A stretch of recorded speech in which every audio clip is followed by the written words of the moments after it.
The Caputo household, a symbol of love, chaos, and warmth, stood as it always had, grand, familiar, and alive with the echoes of 1,000 memories. But today, something was different. A heavy, charged energy filled the air, like the moment before a storm.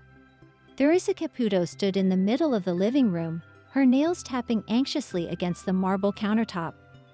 Her eyes, usually filled with warmth, now carried the weight of a decision she knew would change everything. The house, once a haven, had become a battleground, a space where the past clashed with the future she was trying to build.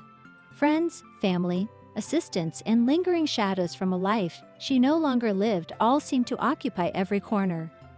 And in the middle of it all was Theresa, drowning in the noise when all she wanted was peace. Peace with herself, peace with her new husband, Michael, and peace with the choices she knew she had to make. The journey to this moment hadn't been sudden. It had brewed silently over time.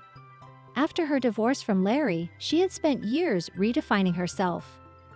The public, ever hungry for drama, had painted her as everything from heartless to empowered.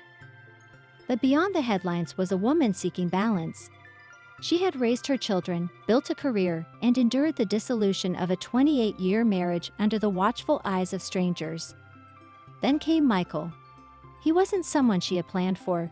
Love rarely operates on schedules, but he was exactly what her soul needed. With him, she found laughter without conditions and partnership without pretense. But what they didn't have was space.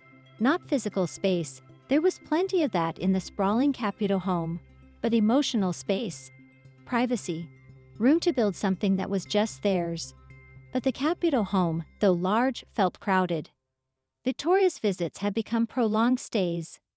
Larry Jr., though married with kids, was always around. Friends, extended family, and even Theresa's business associates treated the place like a community hub.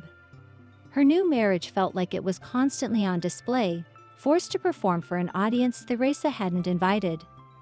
So one cloudy Saturday morning, Theresa gathered her family. She didn't ask for opinions. This wasn't a family meeting, it was a declaration. She stood firm, her voice steady but her heart racing. "I love you all. You are my everything," she began, her manicured nails gripping the edge of the kitchen island. "But it's time for this house to be mine, just mine." Well, she paused, a small smile breaking through, "Mine and Michael's." The air thickened immediately. "You're kicking us out." Victoria's voice was a mixture of disbelief and hurt. Larry Jr. frowned, his usual calm tested. "Man, this house has always been more than just yours. It's ours. It's family." Theresa inhaled deeply, steadying her resolve. "I'm not kicking you out. I'm letting you go. You both have homes, families of your own, and I have a new chapter to live. I need my space to live it." The reactions were as varied as the personalities in the room. Victoria, ever fiery, stormed out, her heels clicking sharply against the tile. "Fine, May. You do you," she snapped, her voice cracking with emotion. "But don't expect Sunday dinners." Larry Jr., always more introspective, stayed longer. "It's not that we don't get it, May," he said quietly. "It's that we feel replaced." Theresa's voice softened. "You're not being replaced, you're being released. I want you to live your lives fully without orbiting around mine." But no conversation could fully heal the sting of sudden change. The kids left, and for the first time in decades, the house fell silent. But this time, the silence wasn't peace, it was consequence. The decision didn't stay private for long. News, as it always does, spread quickly.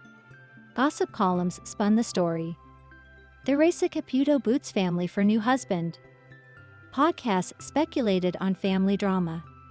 Social media erupted into debates, with strangers taking sides in a story they didn't fully understand. "Wow, so much for family first," one user wrote. "Let the woman live her life. Kids need to cut the cord," argued another. Theresa saw it all, but she didn't engage. Because this wasn't about the public, it was about her peace. The days that followed felt hollow. The house, now quiet, felt almost foreign. She missed the chaos more than she expected, the slammed doors, the voices from upstairs, even the clutter of half-drunk coffee cups left in the sink. She missed Victoria's sharp sarcasm and Larry Jr.'s measured wisdom. But she didn't miss the feeling of being crowded out of her own life. Michael noticed the shift. "You okay, Tree?" he asked one evening, his hand finding hers. She nodded but didn't lie. "I knew it would be hard. I didn't know it would feel so lonely." Even the sharpest edges. Days turned into weeks, and then quietly the phone began to ring. First, Larry Jr., calling to check in, brief but steady. Then Victoria, under the guise of needing a recipe, stayed on the line longer than necessary. "Are you happy, May?" Victoria finally asked, her voice no longer angry but searching. Theresa, without hesitation, replied, "I'm at peace. A different kind of family." The family dinners returned, not every Sunday, but often enough to matter. Only this time, they weren't about obligation. They were about choice. Theresa's relationship with her children deepened because it was no longer tangled in proximity. And with Michael, she found that the space they had fought for allowed their love to breathe, to expand without the shadows of the past looming over them. A year later, Theresa stood once again at her front door, but this time not to push anyone out. She welcomed them in. The house, though quieter than before, was still filled with life, only now it was life chosen, not demanded. Her children arrived with their own families, their own stories. Victoria, who had fought her hardest, hugged her longest. "You were right," she whispered. "You needed your space. But I guess I did too." Theresa smiled, her heart full. "We all did, baby." And as laughter filled the rooms once more, Theresa realized that she hadn't closed a door on her family. She had opened a new one that led to something freer, fuller, and more real than she had ever imagined. Because sometimes, to hold on to what truly matters, you first have to let go. I'll now continue expanding the story toward the full 8,000 words. I'll build it out in detailed, immersive prose, carrying on from where we left off. The months that followed Theresa's announcement were a slow, twisting journey through unfamiliar emotional terrain. Although the house was emptier, it still pulsed with the presence of memories. Every creak of the floorboards seemed to carry a whisper from the past. Pictures lined the hallways, their frames like frozen windows into a time when the Caputo family moved as one entity, bound together by love, chaos, and routine. Theresa spent her days recalibrating.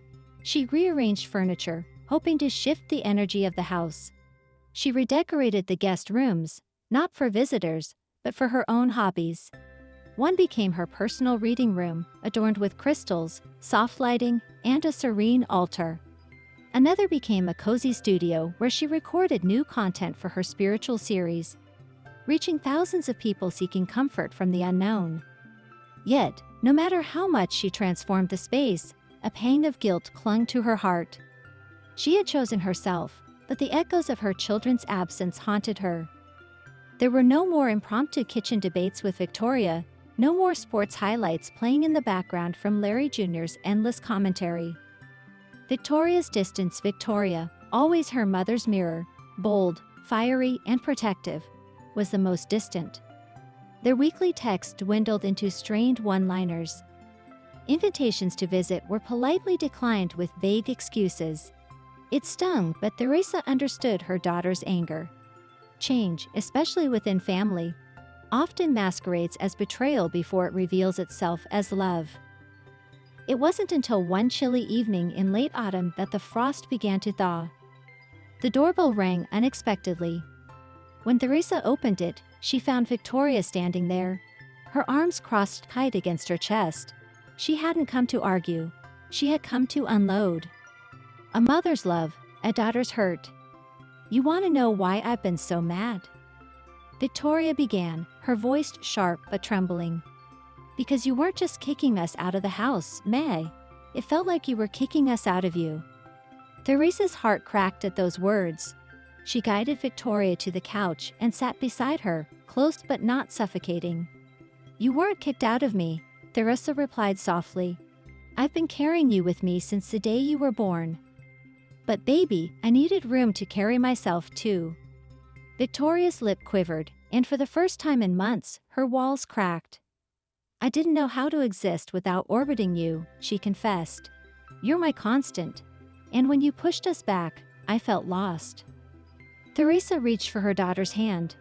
I wasn't pushing you away. I was asking you to walk beside me instead of living in my shadow. A heavy silence hung between them before Victoria's defenses collapsed entirely. She leaned into her mother, and Theresa held her tightly, no longer a battle of wills, but a reunion of hearts. Larry Jr., the quiet bridge. Unlike his sister, Larry Jr. had always been the quieter force, a bridge between everyone, balancing loyalty with reason. He called frequently, checking in on his mother, but rarely staying long on the line. His words were supportive, but Theresa sensed his hesitation. It wasn't until she attended one of his son's baseball games, sitting proudly in the stands with Michael by her side, that the conversation they both needed finally happened. A father's shadow, a son's truth. After the game, as families gathered around, Larry Jr. pulled Theresa aside, his hands in his pockets, his brow furrowed. I've been thinking a lot about why this whole thing felt so weird, he started, his eyes focused somewhere distant. It's not about the house. It's about Dad. Theresa's chest tightened. Larry Sr. was the unspoken undercurrent in all their tensions, the man who had shared her life for nearly 3 decades and who, despite their separation, remained a pillar in the family's story. You're not wrong, Theresa admitted. When I asked for space, it wasn't just from you and your sister. It was from the life I built with your father. I had to close that door fully before I could walk through the new one. Larry Jr. nodded slowly, the understanding settling over him. I guess I was afraid that you closing the door on him meant closing it on everything we had together, including me. Theresa stepped closer, her voice steady but thick with emotion. You're not a chapter I'm closing, you're the whole damn story. You're my heart, Larry. And nothing, no house, no man, no change, will ever put a wall between us. The tension in Larry Jr.'s shoulders softened, and in that quiet, shared space, they found their understanding. But there was still one thread left untied, Larry Sr. himself. Theresa hadn't expected him to be part of this new chapter, but life has a way of writing its own endings. It happened on a breezy spring afternoon. The doorbell rang, and when she opened it, there he stood, Larry, dressed in his familiar, casual style, a bottle of wine in hand. I heard from the kids, he said, his voice warm but cautious. Thought maybe we could share a drink. No cameras, no drama. Theresa, after a brief moment of surprise, stepped aside and welcomed him in. They sat by the patio, the sun dipping into the horizon, casting the sky in amber and lavender. They talked about the kids, the grandkids, life, and love. And finally, Larry raised his glass. To new chapters, he said, his eyes meeting hers, and to the old ones that made them possible. Theresa smiled softly, her heart a strange mixture of nostalgia and peace, to all of it. The Caputo house didn't become quieter.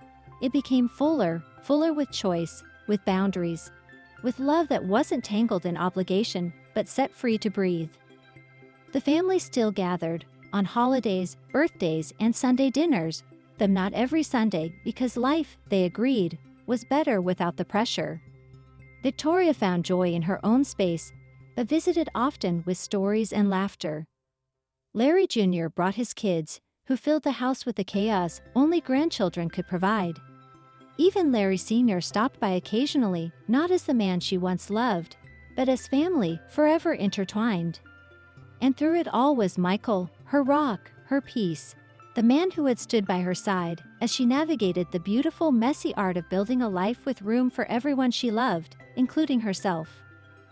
One evening, as Theresa sat with Michael on the porch, the air thick with the scent of spring blooms and the distant sounds of family laughter drifting from the backyard, she felt something she hadn't felt in years, wholeness. I think, she said, her voice soft but certain, that I finally got my house exactly how I want it."